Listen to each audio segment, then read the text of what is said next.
तो जी अस्सलाम वालेकुम। आज हम पढ़ेंगे केमिकल इक्विलिब्रियम के हवाले से जितनी भी बातें होगी सीक्यूज पॉइंट ऑफ व्यू से इंडिकेट के लिए सारी की सारी बातें मैं एक्सप्लेन कर दूंगा इंशाल्लाह। जो हमारा जो ये चैप्टर होगा इंशाल्लाह हम दो वीडियोस में इसको हम कवर करेंगे। तो आपने पहले भी पढ़ा होगा, इतना तो आपको क्लियर हुआ होगा कंसेप्ट हर चीज़, लेकिन यहाँ पर जो हम डिटेल आपको देंगे वो थोड़ा ज़्यादा होगा। तो जल्दी जल्दी इसको कवर अप करते हैं बिना टाइम वेस्ट किए। तो सबसे पहले केमिकल इक्विलिब्रियम, जैसे कि आपने पढ़ा है, रिएक्शन को हम एज अ किसी पेज में शो करते हैं कि ये रिएक्टेंट है, यानी कि फॉर एग्जांपल अगर मीथेन और ऑक्सीजन मिल रहे हैं और हमने हीट दी तो कार्बन डाइऑक्साइड और H2O बनेगा। इस तरह इसके रिएक्शन को हम पेज में शो करते हैं। ये देखो जी, मैंने शो भी किया हुआ है। तो ये क्या है, ये रिएक्टेंट है और ये प्रोडक्ट है, इतना तो आपको पता होगा। इसको हम कहते हैं केमिकल रिएक्शन। अब इस केमिकल रिएक्शन में दो तरह के होते हैं, एक रिवर्सिबल होते हैं एक होते हैं इरिवर्सिबल। जो हमारा चैप्टर है वो इक्विलिब्रियम का है, तो यहाँ पर हम पढ़ेंगे सिर्फ रिवर्सिबल को। इरिवर्सिबल का हमारे साथ यहाँ पर कोई ताल्लुक नहीं है, ठीक है। अच्छा, तो शुरू करते हैं। इरिवर्सिबल रिएक्शन, लेट सपोज मेरे पास ए एक रिएक्टेंट है और बी एक प्रोडक्ट है। ए चेंज हो रहा है प्रोडक्ट में, यानी ए यूटिलाइज हो रहा है प्रोडक्ट बी में, ए यूज़ हो रहा है बी प्रोडक्ट को बनाने में, जो भी आपको हो। पहले टाइम ज़ीरो होता था, ठीक है। टाइम पहले क्या है, ज़ीरो है, ज़ीरो टाइम है। तो इस यानी कि तकरीबन अप्रोक्सीमेटली ज़ीरो टाइम है, यानी अभी रिएक्शन का बिल्कुल स्टार्ट है।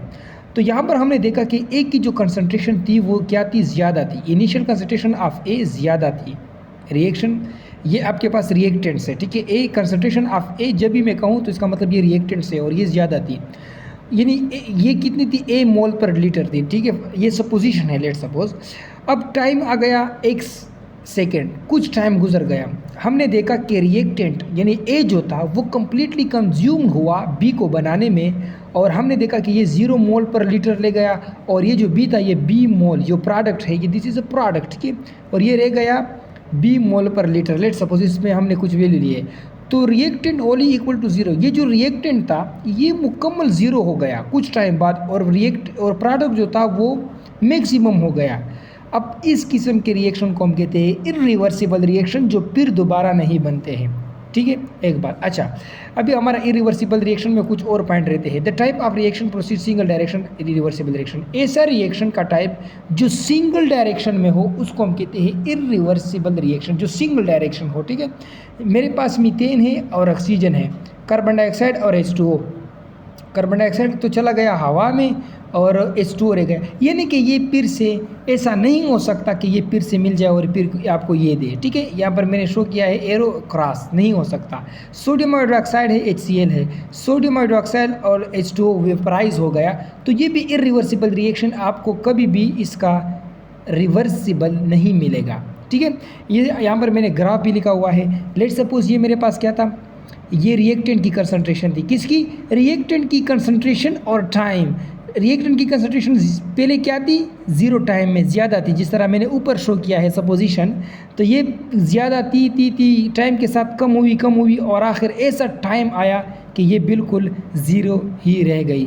अच्छा, अब प्रोडक्ट की कंसंट्रेशन पहले कम थी, ज़्यादा हो गई, फिर ऐसा पॉइंट आ गया कि एक मैक्सिमम हो गई। तो ये डायग्रामेटिकली हमने भी शो किया कि इरिवर्सिबल रिएक्शन क्या होता है। तो उम्मीद करता हूँ कि ये इरिवर्सिबल रिएक्शन जो है, जो हमारा इस चैप्टर का यही तक था, इसका साथ आपको समझ में आ गया होगा। अब हम आते हैं रिवर्सिबल रिएक्शन। गुड। अच्छा, अंडर फेवरेबल कंडीशन में पहले पढ़ लेता हूँ। Under favourable condition yet reaction do not completion go to certain extent and apparent stop because product of this reaction react to each other again reactants, this is called reversible reaction. क्या कहता है, सुनो ज़रा। कहता है कि ऐसे भी कंडीशन आ जाते हैं कि फेवरेबल कंडीशन होता है, हर चीज़ें होती है जो होनी चाहिए, अच्छा होता है, हर यानी मौसम भी अच्छा होता है वगैरह वगैरह, यानी कि लेबॉर्ट्री के अंदर, ये सिर्फ एग्जांपल के तौर पर, यानी कि अच्छा फेवरेबल कंडीशन भी होता है, लेकिन फिर भी कुछ ऐसे रिएक्शन है जो प्रोडक्ट में कन्वर्ट होने के बाद फिर से रिएक्टेंट बन जाते हैं, ठीक है।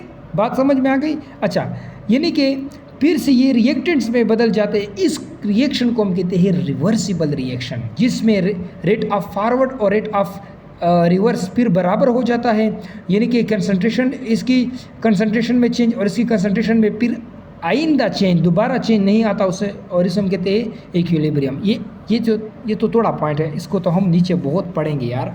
अच्छा, reversible reaction proceed in both direction, ऐसे रिएक्शन जो दोनों डायरेक्शन में प्रोसीड हो।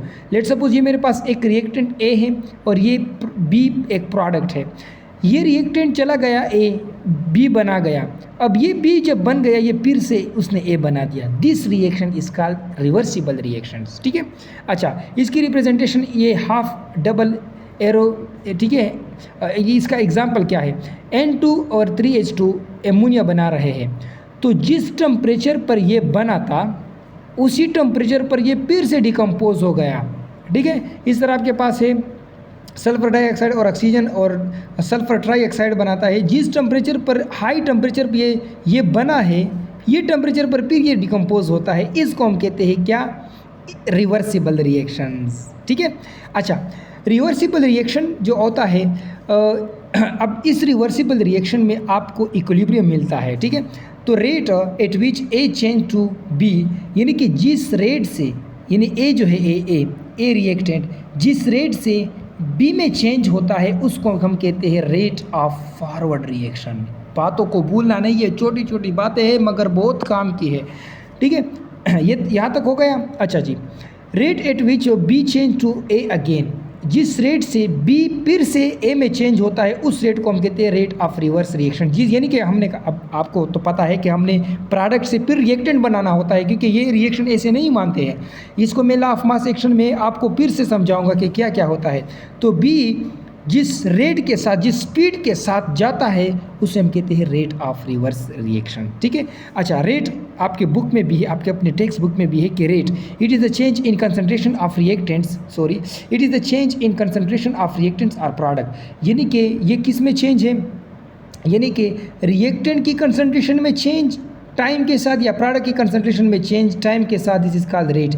अब रिएक्टेंट की कंसंट्रेशन में किस तरह चेंज आता है, माइनस चेंज आता है, तो इसलिए मैंने ए जो एक रिएक्टेंट, ये क्या थे, रिएक्टेंट था, इसको मैंने ए यहाँ पर लिखा और टाइम के साथ यानी माइनस लिखा, यानी कि माइनस चेंज इन कंसंट्रेशन, मतलब ये कम हो रहा है टाइम के साथ। और यहाँ पर अगर मैं प्रोडक्ट की बात करूँगा बी की, तो यहाँ पर मैं प्लस लिखूँगा, बी क्या था, प्रोडक्ट था, तो ये टाइम के साथ क्या हो रहा है, इंक्रीज़ हो रहा है। लेकिन अब आते हैं इक्विलिब्रियम पर। ये तो था सिर्फ रिवर्सिबल रिएक्शन की, रिएक्शन प्रोडक्ट रिएक्टेंट से प्रोडक्ट, प्रोडक्ट से रिएक्टेंट। अभी इस रिवर्सिबल रिएक्शन में एक ऐसा पॉइंट आ जाता है जहाँ पर, सुनो मेरी बात को, जहाँ पर जितना फॉरवर्ड का स्पीड होता है उतना रिएक्टेंट का भी स्पीड, जितना फॉरवर्ड रिएक्शन का भी स्पीड होता है उतना रिवर्स रिएक्शन का स्पीड होता है, और इसी पॉइंट पर इक्विलिब्रियम आ जाता है। इसे हम कहते हैं केमिकल इक्विलिब्रियम, जो आपका चैप्टर भी है, ठीक है। अच्छा, ये आपके पास एक ग्राफ है,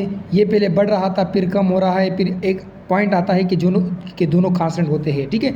यहाँ पर इस बात को, छोटी छोटी बातें हैं लेकिन बड़ी कंसेप्ट की है, आपके पूरे एमसीक्यूज़ पर ये उतरते हैं। अच्छा, एट स्टार्ट रेट ऑफ यहाँ पर आपके पास रिएक्शन का ये आर रिएक्शन को शो करता है, ये प्रोडक्ट को शो करता है। स्टार्ट में क्या होता है, रिएक्टेंट का जो कंसंट्रेशन है वो ज़्यादा होता है प्रोडक्ट की कंसंट्रेशन से, तो आपको फॉरवर्ड रिएक्शन तेज़ मिलेगा।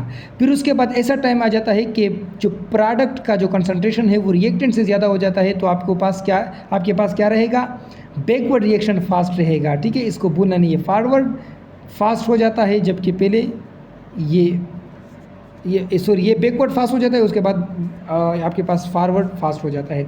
यहाँ तक क्लियर है। अच्छा, यहाँ पर मैंने 2 पॉइंट लिखे हैं, अगर इस पॉइंट को मैंने छोड़ दिया तो मैंने यहाँ पर कुछ भी नहीं किया, इस पेज के अंदर मैंने कुछ भी ऐसा नहीं किया है। क्या क्या है, equilibrium for reversible reaction not necessary but reversible reaction is very very necessary for equilibrium.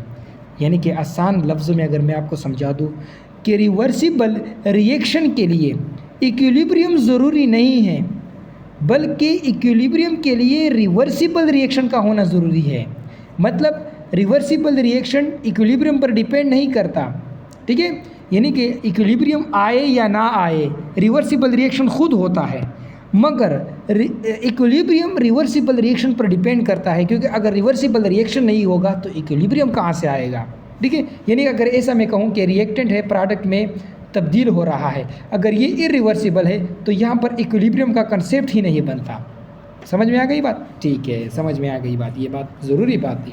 अच्छा, ये मैंने कुछ शो किया हुआ है सिर्फ समझाने के लिए कि रिएक्टेंट है, रिएक्टेंट पहले क्या था, ज़्यादा था, ठीक है, रिएक्टेंट क्या था, ज़्यादा था। अब टाइम गुजरता गया, रिएक्टेंट कम होता गया और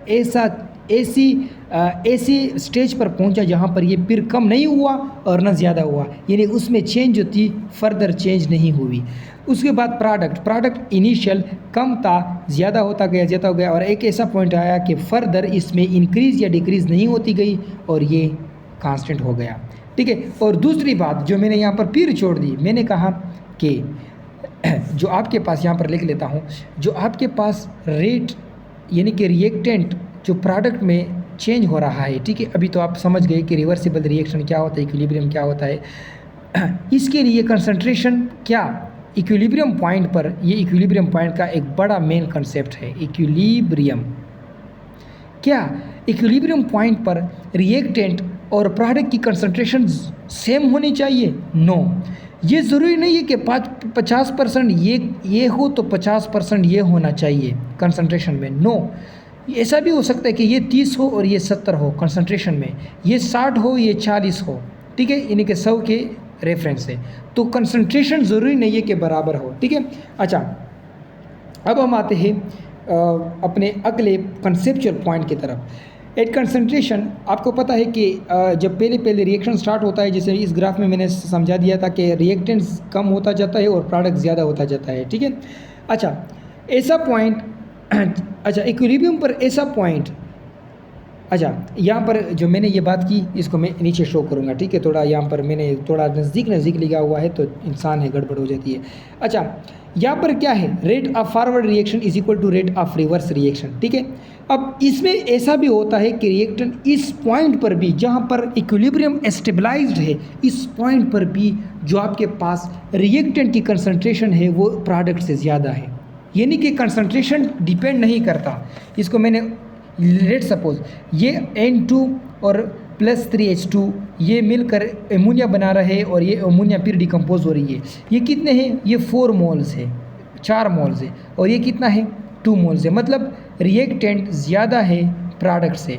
तो आप देख सकते हैं कंसंट्रेशन ऑफ रिएक्टेंट ज़्यादा है प्रोडक्ट से, फिर भी यहाँ पर रेट इक्वल है, स्पीड इक्वल है, अनटिल कंसंट्रेशन अनइक्वल है। बात समझ में आ गई? अच्छा, ऐसा भी हो सकता है और जब ऐसा होगा कि रिएक्टेंट्स के मोल ज़्यादा होंगे प्रोडक्ट से तो रेट तो इक्वल होगा, कंसंट्रेशन अनइक्वल होगा, यानी इसका कंसंट्रेशन ज़्यादा है और इसका कंसंट्रेशन कम है। तो यहाँ पर एक्सोथर्मिक रिएक्शन क्या होगा, एक्सोथर्मिक रिएक्शन फॉरवर्ड डायरेक्शन में स्टेबल होगा। अच्छा, अब यहाँ पर फिर इक्विलिब्रियम पॉइंट पर प्रोडक्ट की कंसंट्रेशन ज़्यादा हो गई और रिएक्टेंट की कंसंट्रेशन कम है, ये भी हो सकता है, ठीक है।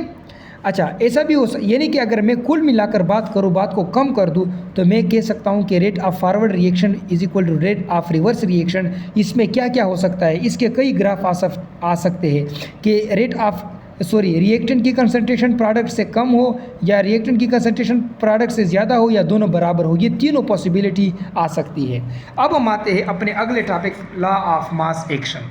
लॉ ऑफ मास एक्शन को थोड़ा अच्छी तरह पढ़ लेते हैं। इसमें मेन पॉइंट्स हम पहले क्लियर करेंगे, उसके बाद हम जम लगाएंगे तेज़ी के साथ। सबसे पहले जो मैं बात करना चाहूँगा वो ये है, पहला पॉइंट कि for reaction to occurs collision is very necessary. ये मैंने बड़ी ज़बरदस्त बात की कि रिएक्शन को करने के लिए कोलिजन ज़रूरी होता है।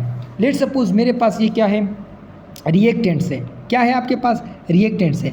अब ये रिएक्टेंट्स क्या है, ये रिएक्टेंट ये कंटेनर में रिएक्टेंट है और ये प्रोडक्ट में चेंज हो गए। फिर इनके दरमियान ऐसा क्या हुआ कि ये प्रोडक्ट में चेंज हो गए, क्योंकि इनके में क्या हुई, कोलिजन हुई, बिल्कुल। और फिर ये जब प्रोडक्ट में बन गए, फिर ये प्रोडक्ट वाले खुद कोलाइड हो गए और फिर से डिकम्पोज हुए और रिएक्टेंट बना दिया। यानी अगर मैं इसको साफ मैदान में लिख दूँ तो ये मेरे पास एक कंटेनर था और इसमें क्या थे, रिएक्टेंट के मॉलिक्यूल थे। वेरी गुड, ये आपके पास क्या है, रिएक्टेंट के मॉलिक्यूल्स। अब इनको मैंने कोलिजन किया, ये अब कोलाइड हुए, यानी मैंने टेम्परेचर बढ़ा दिया तो काइनेटिक एनर्जी बढ़ गई। जब काइनेटिक एनर्जी बढ़ गई तो बात को ज़रा समझो, तो इस कंटेनर का क्या हुआ, इस कंटेनर में क्या क्या हुआ, इस कंटेनर में बांड बन गए, ठीक है। पुराने बांड टूट गए, नए बांड बन गए, आपने 9 से पढ़ा है, इस तरह बांड बन गए। अब जब ये टेम्परेचर ज़्यादा है, यानी अगर ये टेम्परेचर तकरीबन 200 सेंटीग्रेड का हो, लेट सपोज, तो यहाँ पर ये वही टेम्परेचर है, यहाँ पर भी 200 सेंटीग्रेड है, तो ये फिर से टूट जाएंगे हाई टेम्परेचर की वजह से। क्यों? काइनेटिक एनर्जी इनकी बढ़ी थी, तो ये फिर से क्या हो जाएगा, ये फिर से टूट जाएंगे, यानी कि ये रिएक्टेंट जैसे हो जाएंगे, फिर ये प्रोडक्ट रिएक्टेंट, ठीक है। तो कोलिजन ज़रूरी होती है। अच्छा, ये तो थी लॉ ऑफ मास एक्शन से पहले कुछ चंद बातें। अब हम डायरेक्ट आते हैं लॉ ऑफ मास एक्शन पर। लॉ ऑफ मास एक्शन आपसे क्या कहता है, तो सुनो ज़रा। लॉ ऑफ मास एक्शन कहता है कि rate of forward reaction is directly proportional to the active mass of reacting substances, यानी कि जो सब्सटेंसेस रिएक्ट होने वाले हैं इनकी कंसंट्रेशन अगर ज़्यादा होगी तो रेट ऑफ फॉरवर्ड रिएक्शन ज़्यादा होगा। यानी अगर रिएक्टेंट की कंसंट्रेशन ज़्यादा होगी तो रेट ऑफ फॉरवर्ड रिएक्शन भी ज़्यादा होगा, ठीक है। तो एक्टिव मास कंसंट्रेशन को शो करता है, इसमें आपने गलत नहीं होना है। अगर मेरे पास 1 मोल हो, 2 मोल हो, 3 मोल हो तो यहाँ पर बहुत ज़्यादा कोलिजन होगी। आपने पढ़ा है अगर किसी कंटेनर में जितने ज़्यादा मोल होंगे, ठीक है, उतना ज़्यादा प्रेशर होगा। जब उतना ज़्यादा प्रेशर होगा तो उतनी कोलिजन ज़्यादा होगी। तो जब कोलिजन ज़्यादा है भाईजान, तो आप खुद जानते हैं कि रिएक्शन भी अच्छा होगा, रेट ऑफ फॉरवर्ड रिएक्शन भी अच्छा होगा। अच्छा, दूसरी बात क्या कहता है, अभी 50% हमने लॉ ऑफ मास एक्शन के एक बात को हमने कर दिया, 50% बाकी है, उसके बाद तो मज़े ही मज़े। अच्छा, rate of reverse reaction is directly proportional to the active mass of product, यानी कि जितने की प्रोडक्ट की कंसंट्रेशन अगर ज़्यादा होगी तो उतना रिवर्स रिएक्शन भी तेज़ होगा, ठीक है। अच्छा, अगर हमने जैसे कि हमें पता है कि इक्विलिब्रियम पॉइंट पर रेट ऑफ फॉरवर्ड और रेट ऑफ रिवर्स दोनों बराबर होते हैं, तो मैं लिख सकता हूँ, यानी कि इससे पहले ये समझो कि A + B = C + D, ये एक जनरल रिएक्शन है, ठीक है। जनरल एक रिएक्शन है, ठीक है। इसको समझाने के लिए हम लोग करते हैं AB अल्फ़ाबेट से। तो ये small a, small b, small, ये क्या है, इसके मोल्स है, मोलर कोफिशिएंट है। तो आपके पास अगर रेट ऑफ फॉरवर्ड रिएक्शन बराबर है आप एक दूसरे के, तो ये कुल मिलाकर आपके पास बना कि rate of forward reaction is directly proportional to the concentration of reactant and rate of reverse reaction is directly proportional to the concentration of product. तो ये इसके मोलर कंसंट्रेशन है। और आपके पास फाइनली आ जाएगा इन सब को करने के बाद हमें जैसे कि पता है कि rate of forward reaction rate of reverse reaction के बराबर है, तो आपके पास जो आएगा rate of forward reaction is equal to rate of reverse reaction. तो रेट ऑफ फॉरवर्ड ऊपर आ जाएगा, रेट ऑफ रिवर्स नीचे आ जाएगा और प्रोडक्ट ऊपर और रिएक्टेंट नीचे। तो केसी आपके पास क्या आ जाएगी, केसी आपके पास तो आपके पास सॉरी यहाँ पर मैं बात, तो ये किसके बराबर है, दिस इज़ केसी, गुड, ये केसी के बराबर है, ठीक है। अब केसी क्या होती है, केसी आपके पास सिर्फ और सिर्फ टेम्परेचर पर डिपेंड करने वाली क्वांटिटी है। किस चीज़ पर, अगर कोई आपसे पूछे कि केसी किस पर डिपेंड करती है, तो आपने उसे बताना है कि केसी सिर्फ और सिर्फ टेम्परेचर पर डिपेंड करती है, यानी कि 2 डिफरेंट टेम्परेचर पर केसी की डिफरेंट वैल्यू होती है।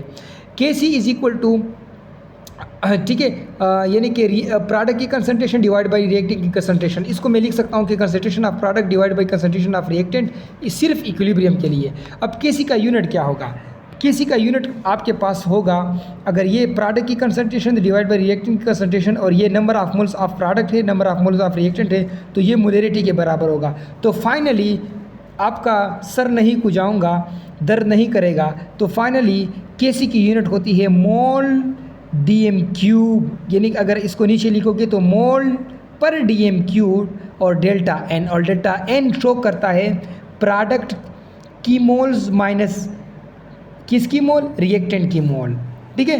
तो ये थी आपके पास लॉ ऑफ मास एक्शन की बातें। अब हम जो आपका अपना कंसेप्ट, इस पर भी हम बातें करेंगे। अच्छा, अगर ऐसा होगा कि अगर ये रिएक्टेंट की, यानी कि रिएक्टेंट के जो मोल है, मोल कंसंट्रेशन नहीं, मोल कंसंट्रेशन में फ़र्क होता है। कंसंट्रेशन तो इसके यानी कि मिकदार को कहते हैं, मोल्स तो इसके मोल होते हैं, ठीक है। अगर रिएक्टेंट की कंसंट्रेशन और प्रोडक्ट की कंसंट्रेशन बराबर हुई तो केसी की कोई यूनिट नहीं होगी, ठीक है।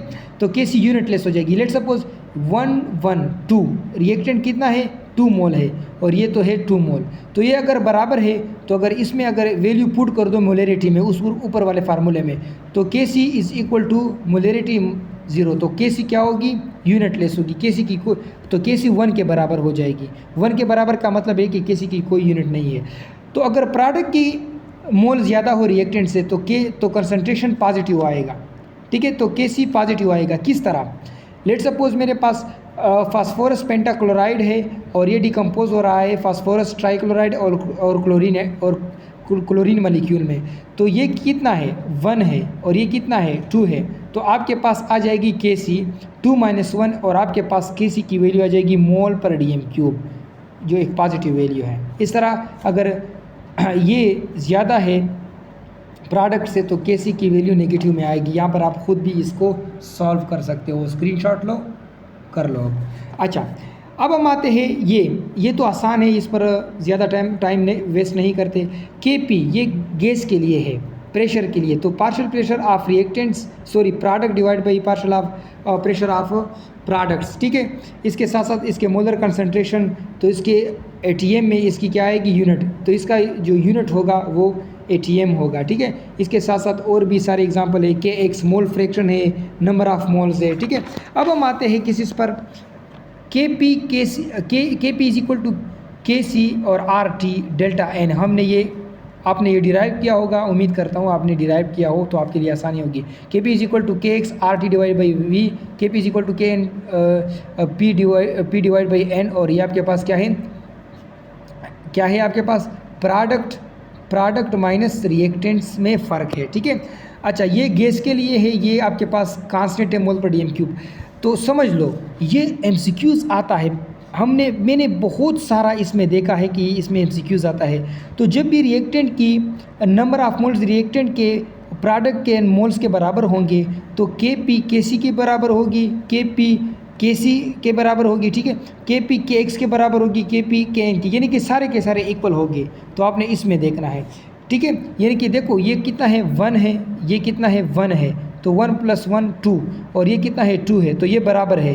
तो आपके इसमें आप तो जब भी एमसीक्यूज़ आए तो ये के पी ये के सी के बराबर आएगी।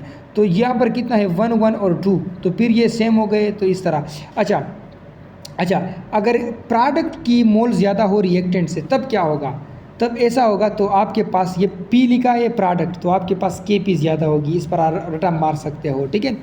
अच्छा, उसके बाद अगर ऐसा हो कि रिएक्टेंट ज़्यादा हो प्रोडक्ट से तो इसका उलट है, तो आपके पास के सी के एक्स ये इससे ज़्यादा होगी, ठीक है। अच्छा, उसके बाद मैंने बुक में देखा था कि K C is directly proportional to product की कंसंट्रेशन। जितनी प्रोडक्ट की कंसंट्रेशन होगी उतनी के सी ज़्यादा होगी। तो जिस रिएक्शन में प्रोडक्ट ज़्यादा होगा उसका के सी ज़्यादा होगा। जैसे देख सकते हो प्रोडक्ट कितना है 3 है और रिएक्टेंट 2 है तो के सी ज़्यादा होगी। इस तरह अगर रिएक्टेंट की कंसंट्रेशन कम होगी तो के सी ज़्यादा होगी, या रिएक्शन की कंसंट्रेशन ज़्यादा होगी तो के सी कम होगी। इसका एग्जांपल आप मुझे बताना कमेंट में, ठीक है। इसका एग्जांपल आप कमेंट में मुझे बताना। अच्छा, कुछ ज़रूरी बात है कि कंडीशन फॉर इक्विलिब्रियम के लिए कौन कौन सी कंडीशन ज़रूरी होती है। Reactions perform in close whistles, ठीक है। बंद कंटेनर में आपने रिएक्शन करना है ताकि आपका मास ज़ाया ना हो जाए, ठीक है। इसके लिए ये देख सकते हैं, इसके लिए क्लोज विजल कैटलिस्ट जो होता है सिर्फ इक्विलिब्रियम को अटेन करता है कि इक्विलिब्रियम पर कैटलिस्ट का कोई असर अंदाज नहीं होता। ये टेम्परेचर प्रेशर कंसंट्रेशन पर डिपेंड करता है, और प्रेशर पर ये हम आगे पढ़ेंगे लिचेटिव प्रेसिपर में, ठीक है। तो ये बात आप ये बुक में मौजूद है, ये हम पर मैं नहीं करूँगा। तो अस्सलाम।